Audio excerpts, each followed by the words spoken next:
वेङ्कटाद्रिसमं स्थानं ब्रह्माण्डे नास्ति किञ्चन वेङ्कटेशसमो देवो न भूतो न भविष्यति. ओं नमो वेङ्कटेशाय. திருமலா திருப்பதி தேவஸ்தானம் ஸ்ரீ வெங்கடேஸ்வரா பக்தி சேனல் இணைந்து வழங்கும் ஸ்ரீமத் பகவத்கீதை பாராயணத்திற்கு அனைவரையும் வருக வருக என்று வரவேற்கிறோம். மூகம் கரோதி வாசாலம் அங்கும் லங்கயதே கிரிம் யத்கிருபாதமஹம் வந்தே பரமானந்த மாதவம்.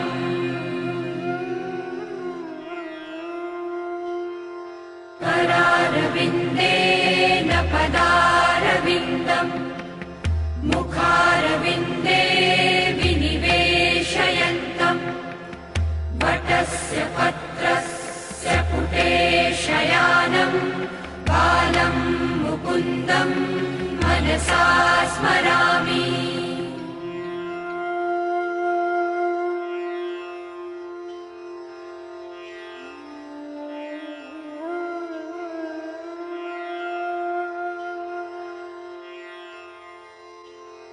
वसुदेवसुतं देवं कंसचाणूरमर्दनं देवकी परमानन्दं कृष्णं वन्दे जगद्गुरुम्.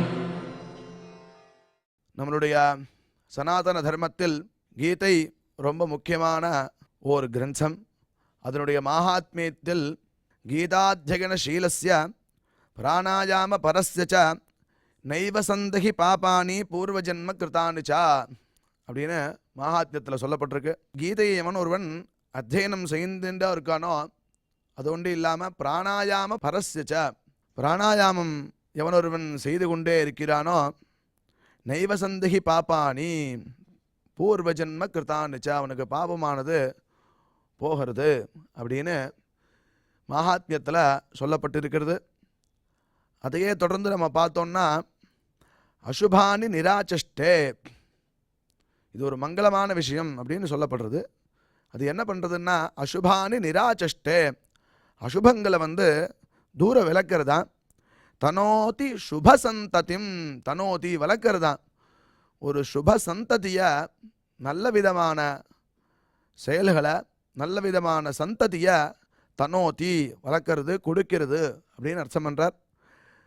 எதிரானா ஸ்மிருதி மாத்திரேன யத் பும்சாம் பிரம்மா தன் தத் மங்களம் விதுஹு அதே மங்களம் அப்படின்னு சொல்கிறார்.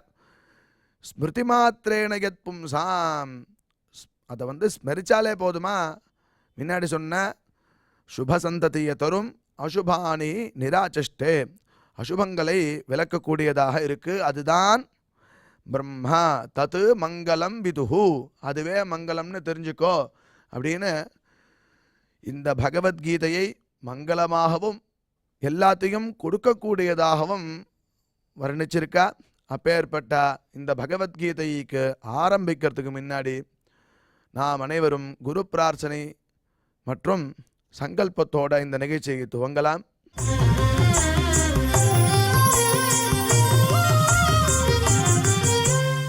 ஸ்ரீ குரு பிரார்த்தனா. गुरुर्ब्रह्मा गुरुर्विष्णुर्गुरुर्देवो महेश्वरः गुरुः साक्षात् परं ब्रह्म तस्मै श्री गुरवे नमः.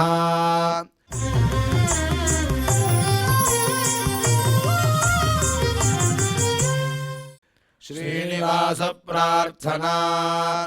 नमः क्षीराब्धिनाजाय वैकुण्ठाचलवासिने मुकुन्दाय नमो नित्यम् आनन्दाय नमो नमः.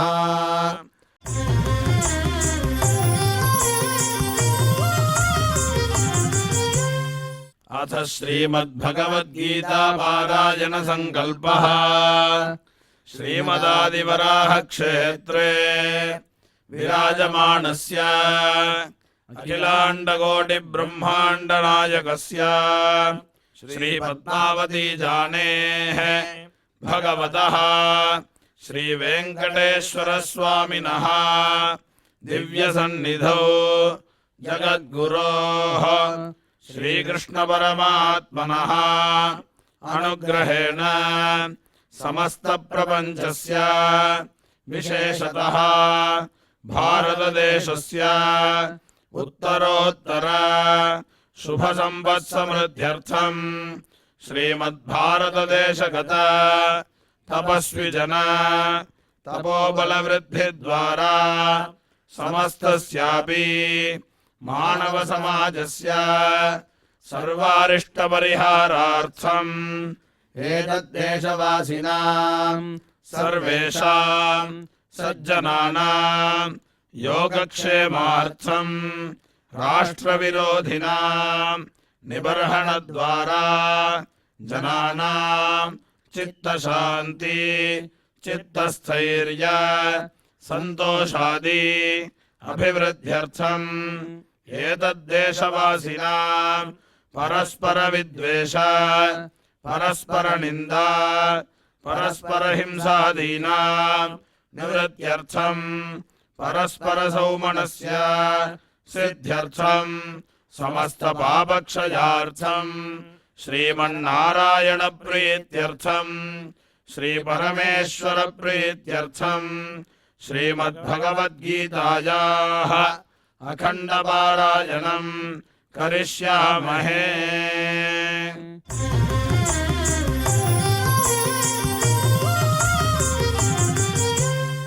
श्रीगीता प्रार्थना श्रीवत्साङ्गं महोरस्कं वनमाला विराजितं शङ्खचक्रधरं देवं कृष्णं वन्दे जगद्गुरुम्।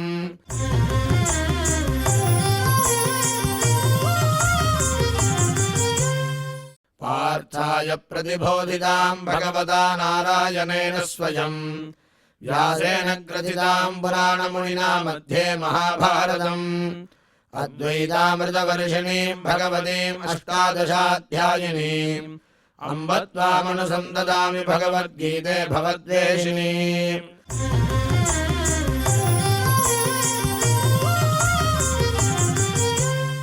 श्रीवेदव्यास प्रार्थना व्यासं वसिष्ठनप्तारं शक्तेः पौत्रमकल्मषम् पराशरात्मजं वन्दे सुखदातं तपोनिधिम्। यत्र योगेश्वर कृष्णो यत्र पार्थो धनुर्धरः तत्र श्रीर्विजयो भूतिर्ध्रुवाणि धर्मधर्ममा।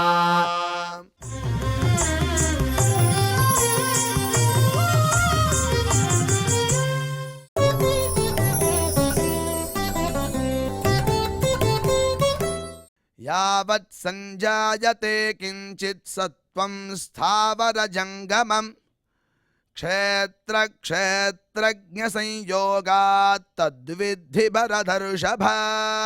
இப்பொழுது பிரம்மஸ்ரீ டாக்டர் ஊவே அனந்த பத்மநாபாச்சாரியார் அவர்கள் பகவத்கீதை ஸ்லோகங்களுக்கு அர்த்தத்தை விவரிப்பார். அதை கேட்டு மனதில் வாங்கிக் கொள்வோம்.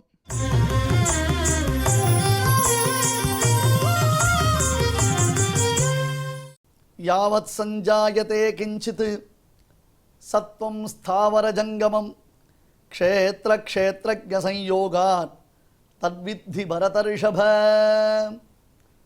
ओम नमो भगवते वेंकटेशाय।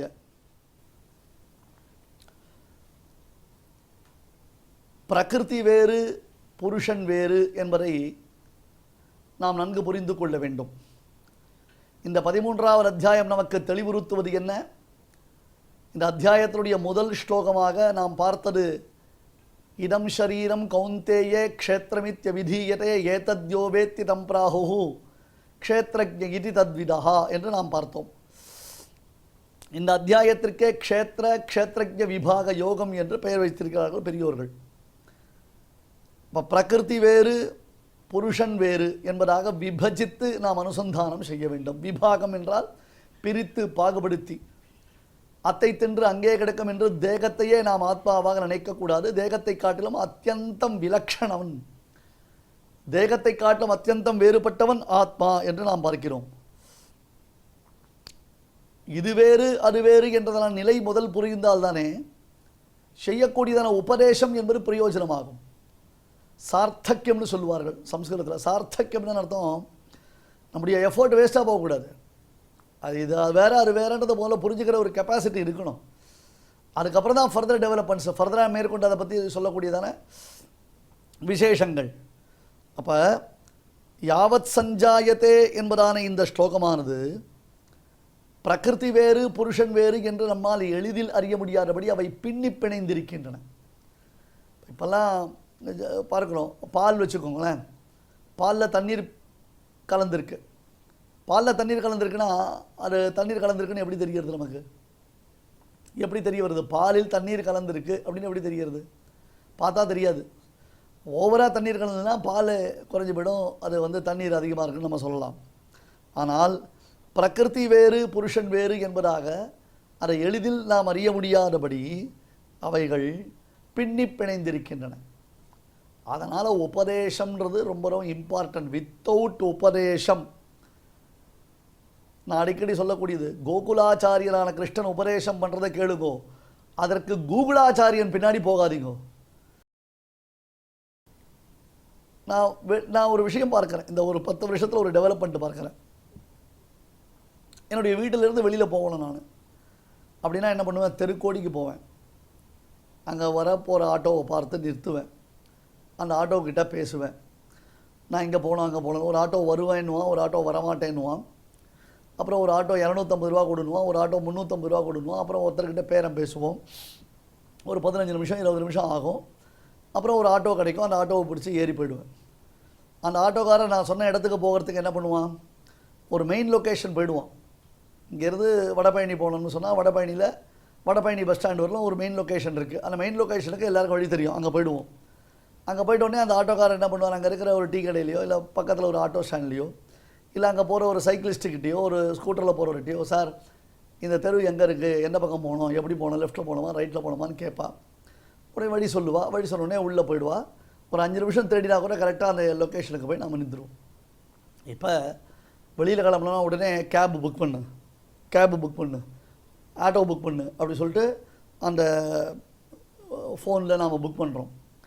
புக் பண்ணுறது நமக்கு நேரம் மிச்சம், எல்லாம் மிச்சம் அப்படின்னு நம்ம நினச்சிட்டு இருக்கோம். புக் பண்ணினா வரேன்னு சொல்கிறதான வண்டி சில சமயத்தில் கேன்சல் பண்ணிடலாம், சொல்லாமல் கொள்ளாமல் கேன்சல் பண்ணிடுறான்.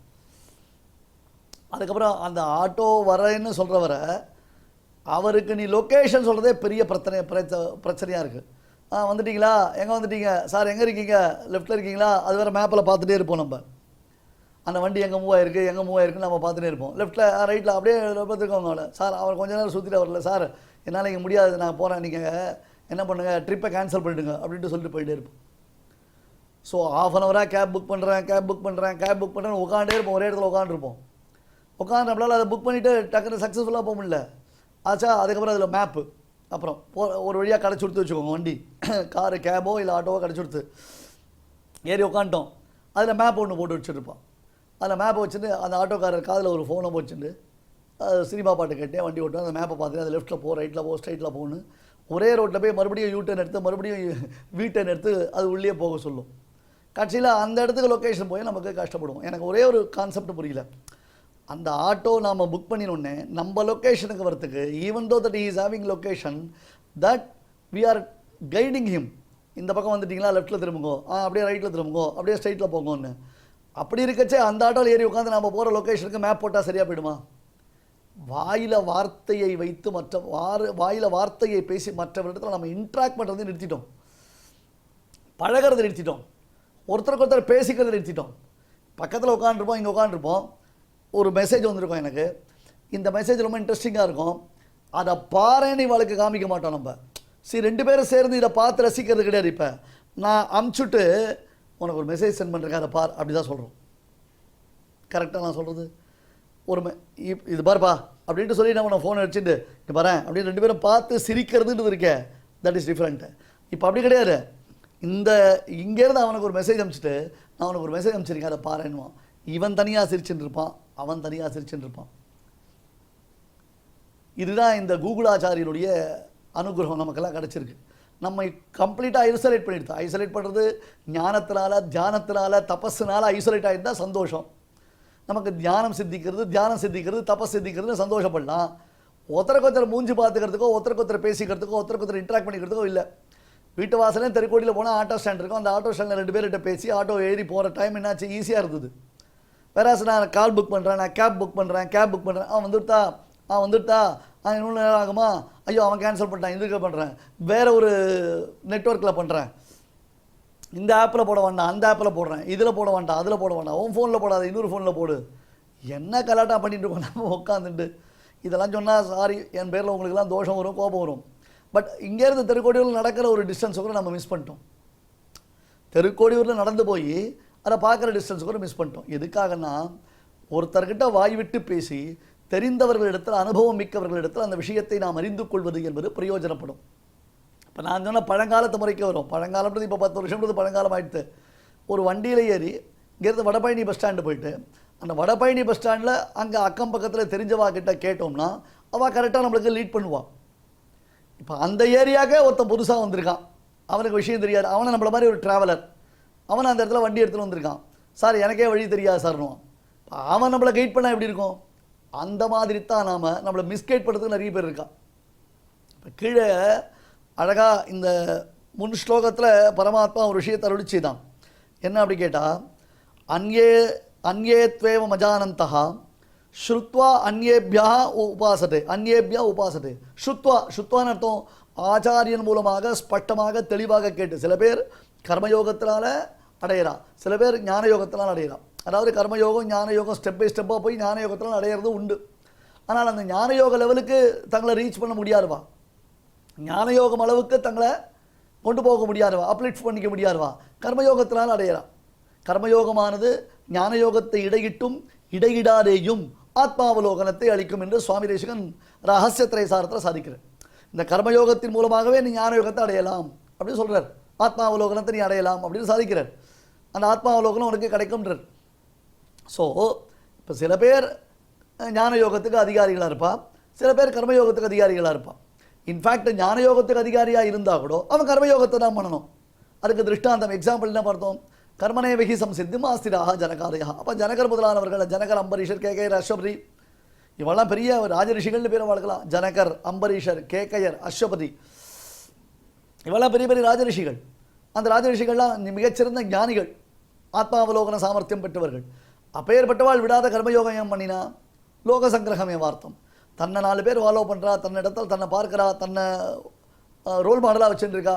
அப்பேற்பட்டவாளை மிஸ்கைட் பண்ணக்கூடாது, வஞ்சனை பண்ணக்கூடாது. லோக சங்கிரகத்திற்காக, உலகத்திற்காகவாவது நாம் சில காரியங்களை செய்துதான் தீர வேண்டும் என்பதாக ஜனகர் முதலானவர்கள் கர்மயோக நிரதர்களாக கர்மயோகத்தை நன்கு செவ்வனை செய்து வந்தார்கள் என்று சொல்லப்பட்டது கீழே.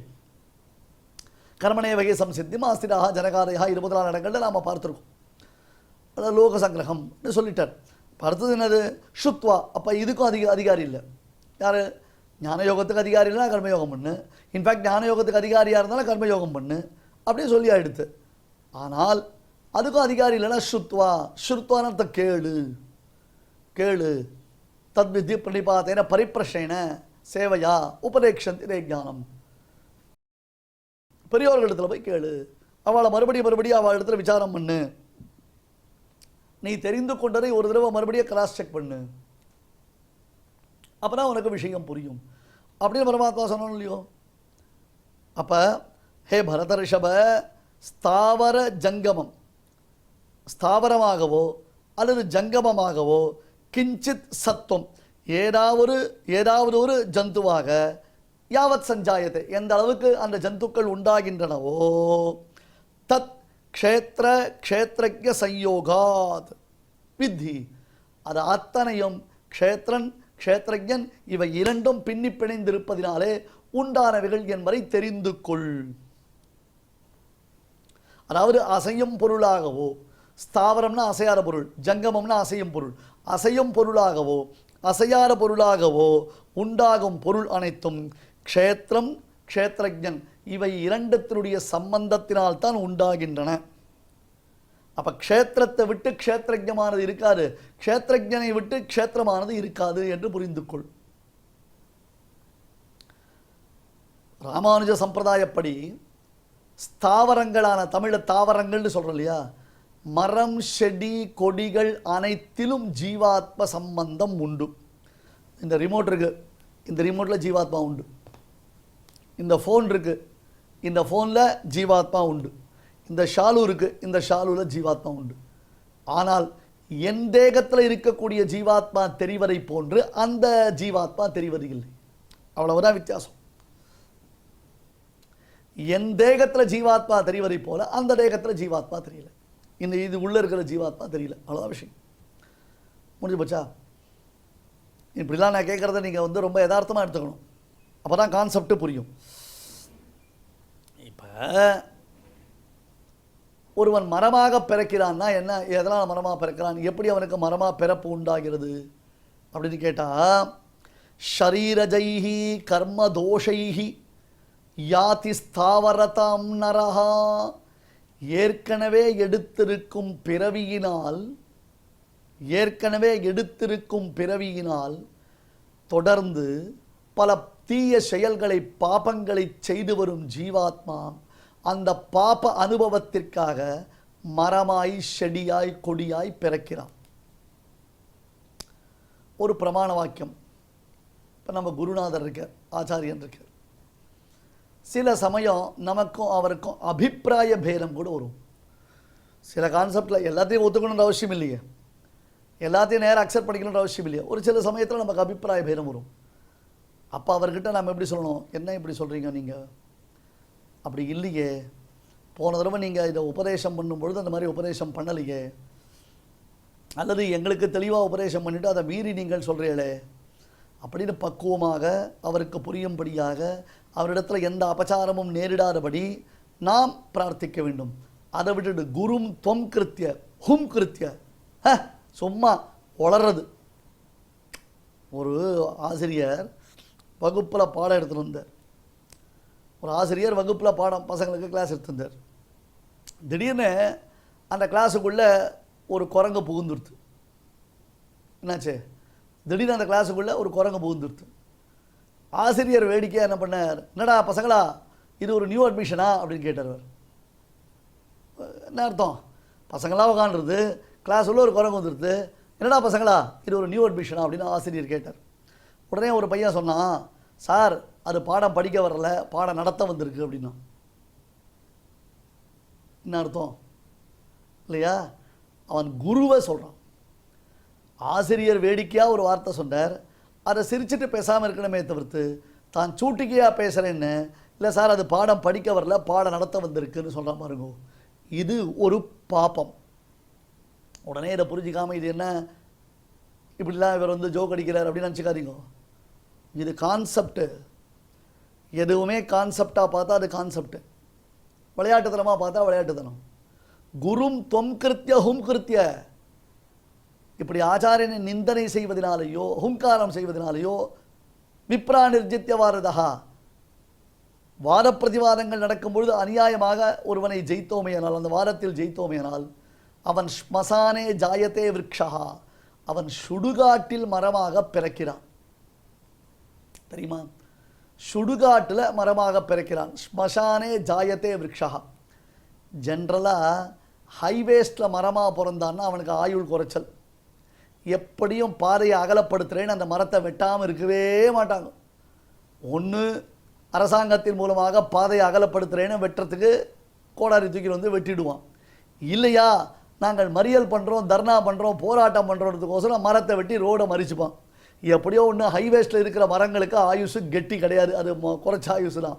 ஆனால் ஸ்மசானத்தில் இருக்கிற மரத்தை எவனாலும் வெட்டுவானா, யாரானது கிட்ட போவாடா? அது ஸ்மசானத்தில் இருக்கிற மரத்துக்கு லைஃப் அதிகம் தெரியுமா உங்களுக்கு. ஏன்னா அதை யாரும் எதுக்கும் யூஸ் பண்ண மாட்டான், அது கிட்டேயே போக மாட்டான். ஆகையால் தான் பாண்டவர்கள் என்ன பண்ணா, விராட்ட நகரத்தில் அஜ்ஞாதவாசம் செய்த பொழுது பாண்டவர்கள் தங்களுடைய ஆயுதங்களை மறைத்து வைத்தார்கள். எங்க? ஸ்மசானத்தில் ஒரு வன்னி மரத்தின் மேலே அதை மறைத்து வைத்தார்கள். அதை எப்படி மறைத்து வைத்தார்கள்? யாரோ ஒருத்தன் உயர்ந்த மரத்து மேலே ஏறி தூக்கு போட்டு செத்து போகிற மாதிரி செத்து போன ஒருவனுடைய தோலை உரித்து அதற்குள்ளே ஆயுதங்களை வைத்து அவன் தூக்கில் தொங்குவதை போன்றதான ஒரு பிரேத ரூபத்தை அவர்கள் உருவகப்படுத்தி வைத்தார்கள். மகாபாரத்தில் இதெல்லாம் ரொம்ப டெக்னிக்கலான ஒரு விஷயம். அது போகட்டும். அந்த ஸ்மசானத்தில் மரமாக பிறந்தானேனால் யார் முன் ஜென்மத்தில் குருவை நிந்தித்தானோ, குருவினிடத்தில் அபச்சாரப்பட்டானோ, குருவை எதிர்த்து பேசினானோ, அப்படிப்பட்டவன் ஸ்மசானத்தில் அந்த செய்த பாபத்தின் காரணமாக சுடுகாட்டில் மரமாக பிறக்கிறான். கட்க கிருத்ரோப சேவிதா, ஸ்மசானே ஜாயத்தே விரக்ஷா கட்க கிருத்ரோபசேவிதா. சுடுகாட்டில் என்ன இருக்கும்? பணம் இருக்கும், மாமிசங்கள் இருக்கும். சில பணங்களை எரிப்பார்கள், சில பிணங்களை அவர்கள் என்ன பண்ணுவா? புதைச்சி வைப்பான். அந்த புதைக்கிறத ஆழமாக புதைக்கலைன்னா என்ன ஆகும்? சுடுகாட்டில் இருக்கிற நாயோ நரியோ மண்ணை தோண்டி அந்த பிணத்தை தோண்டி எடுத்து அதனுடைய மாமிசங்களை அது சாப்பிடும். உண்டோ இல்லையோ? நாய் நரிக்கெலாம் என்ன வேலை? அதான் வேலை, அந்த மாமிசத்தை சாப்பிடும். அப்போ அந்த பிணத்தினுடைய கையோ காலோ வயரோ தலையோ வெளில வந்து தொங்கிட்டு இருக்கும். இந்த நாய் நரிகள் உண்டு போன பின்னர் மிச்சம் என்ன இருக்கும்? மிகுதி. அந்த மாமிசத்தை கழுகுகள், காக்கைகள், வல்லூர்கள், பருந்துகள் வந்து கொத்தி சாப்பிடும். அது அங்கேருந்து ஒரு மாமிசத்தை அப்படி எடுத்துட்டு அந்த மரத்து மேலே வந்து உட்காரும். எந்த மரம்? எவன் போன ஜென்மால தன் குருவை நிந்தித்ததினால் செய்த பாபத்தினால் இப்போ சுடுகாட்டில் மரமாக இருக்கானோ அந்த ஜீவாத்மா, அந்த மரத்து மேலே இந்த மாமிசத்தை வைத்து கொண்டு கழுகுகளோ பருந்துகளோ வல்லூர்களோ காக்கைகளோ உட்காந்து அதில் கொத்தி சாப்பிடும். அதே சமயத்தில் சுடுகாட்டில் மற்றொரு இடத்துல பணம் எரியும், அந்த புகை வேற பரவும். இதெல்லாம் சந்தன மரமா, ஜவ்வாது மரமா? நல்லா ஜம ஜம ஜமன்னு எரியறதுக்கு வாசனை வந்ததுன்னா அப்படியே கம்முன்னு இருக்கிறதுக்கு ஊர் இடம், அந்த இடம் முழுக்க வாசனை வருமே மாதிரியா பணம் எரியறது. இவனுக்கு ஆக்சிஜன், கார்பன் டை ஆக்சைடு எல்லாமே அந்த பிணம் எரியும் புகை தான். அப்போ நினச்சிப்பானா, இதில் மரமாக பிறந்திருக்கிற அந்த ஜீவன் அப்போ நினச்சிப்பான், ஐயோ எவ்வளவு பெரிய பாபம் பண்ணியிருப்போம் நாம், முன் ஜென்மாவில் நம் ஆச்சாரியரிடத்தில் அபச்சாரப்பட்டோம், அதனுடைய பலனாக இப்படி ஒரு மோசமான ஜென்மா, ஒரு மோசமான பிறவி அடைந்திருக்கிறோமே, நமக்கு இதிலிருந்து விமோசனம் எப்பொழுது, நமக்கு இதிலிருந்து விமோசனம் எப்பொழுது, நமக்கு இதிலிருந்து விமோசனம் எப்போது? எப்போது வரும்? மனுஷரேகத்தில் இருந்தால் 50 வயசு 60 வயசு 10 வயசு 5 வயசு 100 வயசுன்னு ஏதோ போயிடலாம். மரமாக, அதுவும் சுடுகாட்டில் மரமாக இருந்தான்னா அது 100 வயசு 150 வயசு 200 வயசு 250 வயசுன்னு போயிட்டே இருக்கும். ஏன்னா அந்த மரத்தை யாரும் எதுக்கும் உபயோகப்படுத்த மாட்டான்.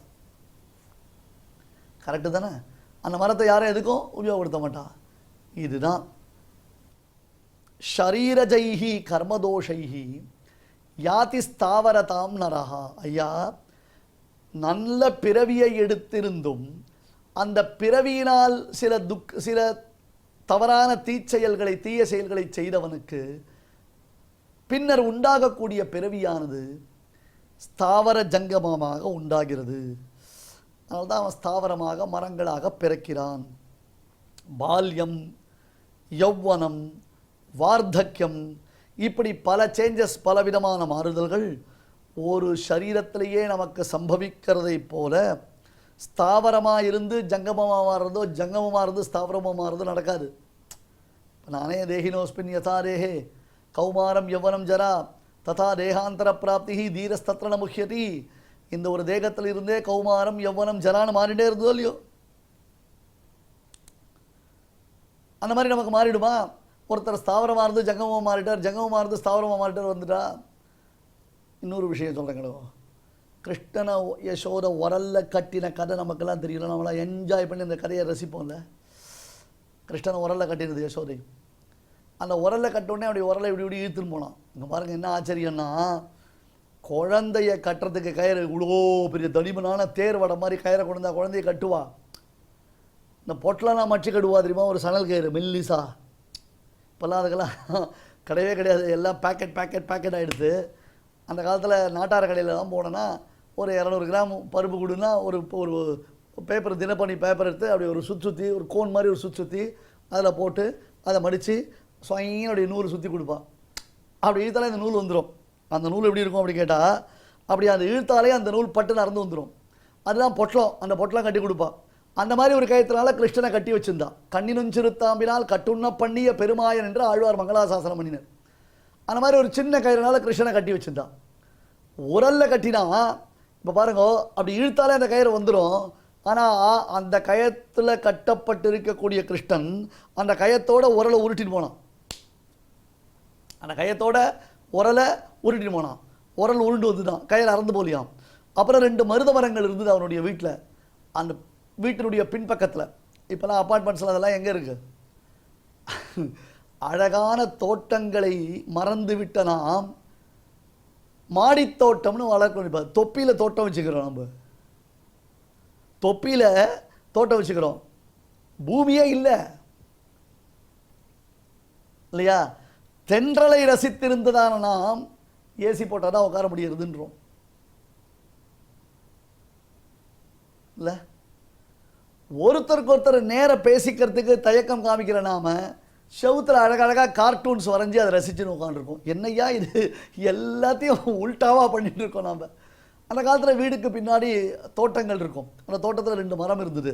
அந்த மரத்துக்கு நடுவில் போனால் மரம் 2 முறிஞ்சு விழுந்தது. அதில் இருந்த தேவர்கள் 2 பேர், கந்தர்வர்கள் பேர், குபேரனுடைய பணியாளர்கள், யக்ஷர்கள்னு பேர் அவளுக்கு.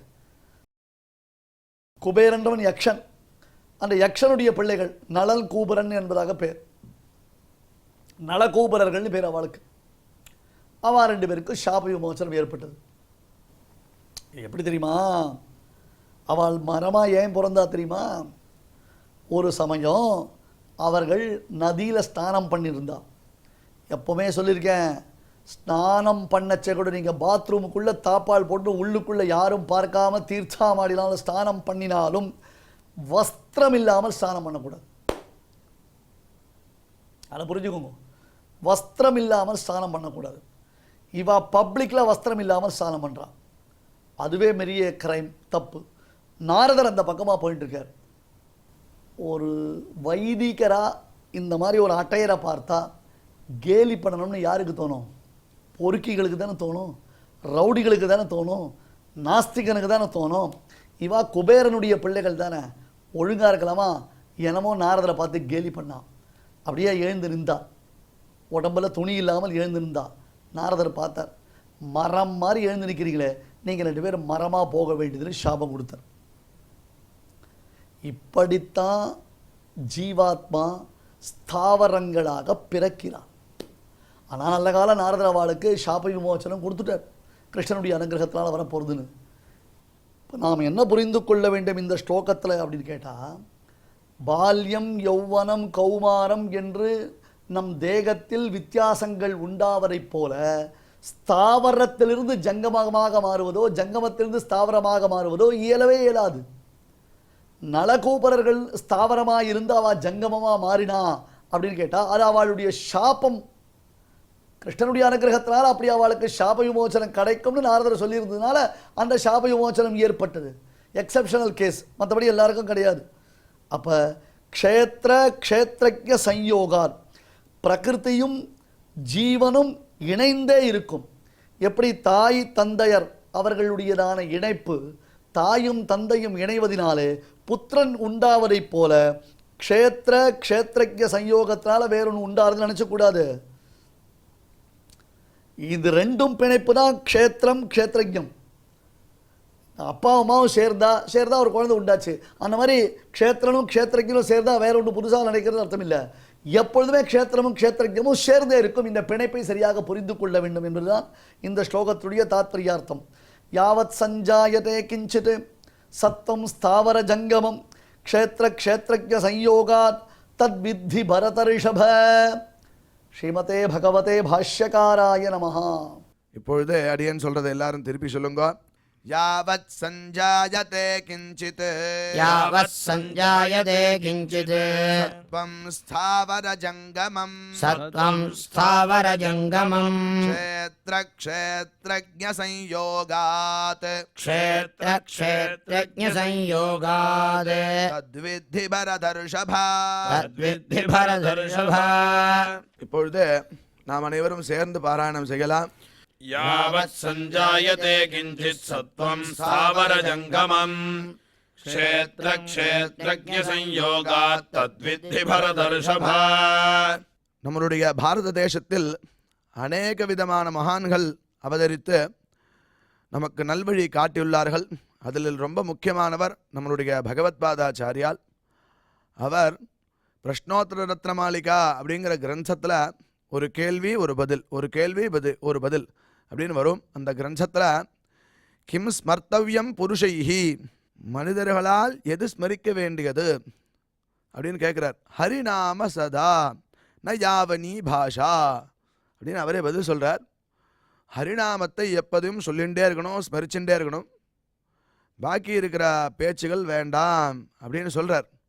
அதையே தொடர்ந்து பார்த்தோம்னா சகிருதே உச்சாரிதம் ஏன ஹரிரித்யக்ஷரத்வயம் பத்த பரிகரஸ்தேன மோக்ஷாய கமனம் பிரதி அப்படின்னு சாஸ்திரம் சொல்லி கொடுக்கறது. சகிருதுச்சாரிதம் ஏன ஒரே ஒரு தொன் சொன்னால் போதுங்கிறார். ஹரிஹி ஹரி ஹரி ஹரி அப்படின்னு சொல்லிகிட்டே இருந்தால் போதுமா? அக்ஷரத்வயம் 2 அக்ஷரம் அது சொன்னால் இவன் மோட்ச சாதனத்துக்கு அந்த பிரயாணத்திற்கு இவன் ரெடி ஆயிடுறான்.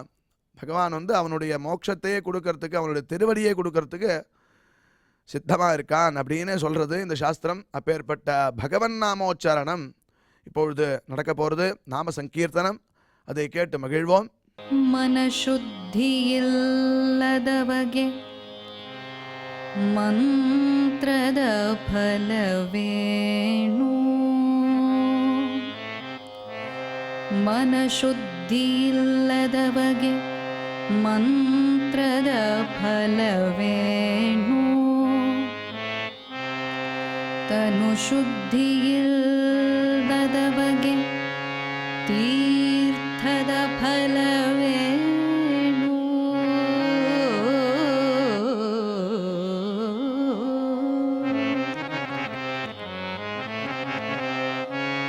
ತನು ಶುದ್ಧಿಯಿಲ್ಲದವಗೆ ತೀರ್ಥದ ಫಲವೇನು? ಮಿಂದಲ್ಲಿ ಫಲವೇನು? ಮೀನು ಮೊಸಳೆಯಂತೆ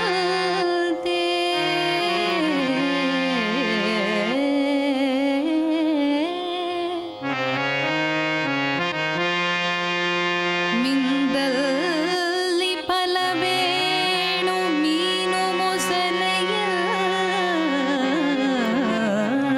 ಮೊಸಳೆಯಂತೆ ಮಿಂದಲ್ಲಿ ಫಲವೇನು? ಶ್ರೀಶೈಲದ ಕಾಕಿಯಂತೆ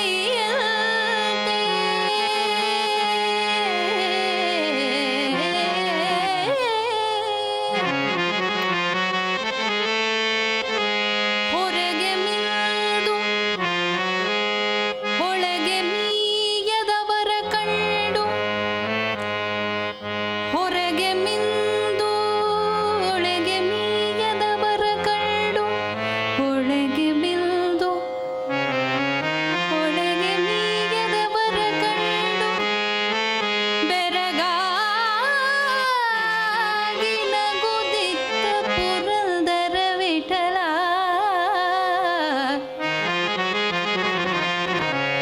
ಹೊರಗೆ ಮಿಂದು ಒಳಗೆ ಮೀಯದವರ ಕಂಡು, ಬೆರಗಾಗಿ ನಗುದಿತ್ತ ಪುರಂದರ ವಿಠಲ. ವಿಠಲ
ರಾಗಿ ತಂದಿರ್ಯಾ ಭಿಕ್ಷಕ್ಕೆ ರಾಗಿ ತಂದಿರ್ಯಾ ರಾಗಿ ತಂದಿರ್ಯಾ ಭಿಕ್ಷಕ್ಕೆ ರಾಗಿ ತಂದಿರ್ಯಾ ಭಿಕ್ಷಕ್ಕೆ ರಾಗಿ ತಂದಿರ್ಯಾ ಭಿಕ್ಷಕ್ಕೆ ರಾಗಿ ತಂದಿರ್ಯಾ ರಾಗಿ ತಂದಿರ್ಯಾ ಭಿಕ್ಷಕ್ಕೆ ರಾಗಿ ತಂದಿರ್ಯಾ ಭಿಕ್ಷಕ್ಕೆ ರಾಗಿ ತಂದಿರ್ಯಾ ಭಿಕ್ಷಕ್ಕೆ ರಾಗಿ ತಂದಿರ್ಯಾ ಯೋಗ್ಯರಾಗಿ ಭೋಗ್ಯರಾಗಿ ಭಾಗ್ಯವಂತರಾಗಿ ನೀವು ಯೋಗ್ಯರಾಗಿ ಭೋಗ್ಯರಾಗಿ ಭಾಗ್ಯವಂತರಾಗಿ ನೀವು ರಾಗಿ ತಂದಿರ್ಯಾ ಭಿಕ್ಷಕ್ಕೆ ರಾಗಿ ತಂದಿರ್ಯಾ ಭಿಕ್ಷಕ್ಕೆ ರಾಗಿ ತಂದಿರ್ಯಾ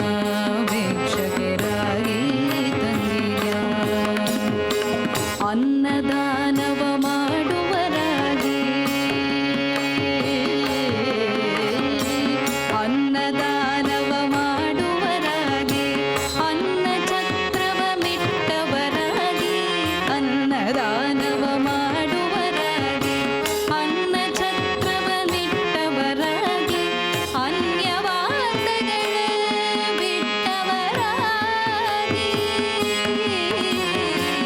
ಅನ್ನದಾನವ ಮಾಡುವರಾಗಿ ಅನ್ನ ಛತ್ರವ ಮಿಟ್ಟವರಾಗಿ ಅನ್ಯವಾರ್ತೆಗಳ ಬಿಟ್ಟವರಾಗಿ ಅನ್ಯವಾರ್ತೆಗಳ ಬಿಟ್ಟವರಾಗಿ ಅನುದಿನ ಭಜನೆಯ ಮಾಡುವರಾಗಿ ರಾಗಿ ತಂದಿರ್ಯಾ ಭಿಕ್ಷಕ್ಕೆ ರಾಗಿ ತಂದಿರ್ಯಾ ಭಿಕ್ಷಕ್ಕೆ ರಾಗಿ ತಂದಿರ್ಯಾ ಭಿಕ್ಷಕ್ಕೆ ರಾಗಿ ತಂದಿರ್ಯಾ ಯೋಗ್ಯರಾಗಿ ಭೋಗ್ಯರಾಗಿ ಭಾಗ್ಯವಂತರಾಗಿ ನೀವು ಯೋಗ್ಯರಾಗಿ ಭೋಗ್ಯರಾಗಿ ಭಾಗ್ಯವಂತರಾಗಿ ನೀವು ರಾಗಿ ತಂದಿರ್ಯಾ ಭಿಕ್ಷಕ್ಕೆ ರಾಗಿ ತಂದಿರ್ಯಾ ಭಿಕ್ಷಕ್ಕೆ ರಾಗಿ ತಂದಿರ್ಯಾ ಭಿಕ್ಷಕ್ಕೆ ರಾಗಿ ತಂದಿರ್ಯಾ ಭಿಕ್ಷಕ್ಕೆ ರಾಗಿ ತಂದಿರ್ಯಾ ಭಿಕ್ಷಕ್ಕೆ ರಾಗಿ ತಂದಿರ್ಯಾ ಭಿಕ್ಷಕ್ಕೆ ರಾಗಿ ತಂದಿರ್ಯಾ ಭಿಕ್ಷಕ್ಕೆ ರಾಗಿ ತಂದಿರ್ಯಾ. இந்த நிகழ்ச்சியில் இதுவரை நாம் செய்த பாராயணத்தில் ஏதேனும் அக்ஷர தோஷம் ஏற்படுத்தியிருந்தால் அதை நிவர்த்திக்கும் பொருட்டு பகவானிடம் க்ஷமா பிரார்த்தனை செய்வோம்.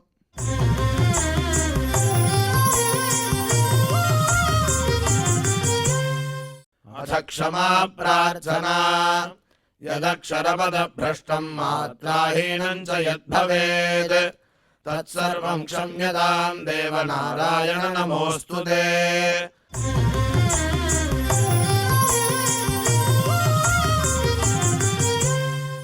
अथ भगवत्समर्पणम् कायेन वाचा मनसेन्द्रियैर्वा बुद्ध्यात्मना वा प्रकृते स्वभावात् करोमि यद्यत् सकलम् परस्मै नारायणायेति समर्पयामि।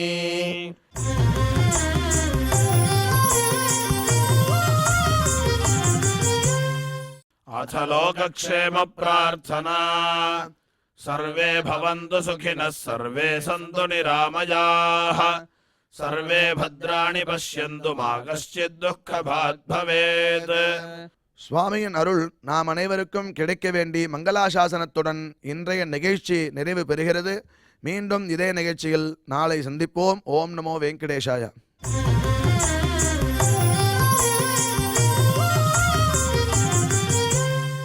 अथ मङ्गलम् श्रियः कान्ताय कल्याणनिधये निधयेऽर्थिनाम् श्रीवेङ्कटनिवासाय श्रीनिवासाय मङ्गलम्।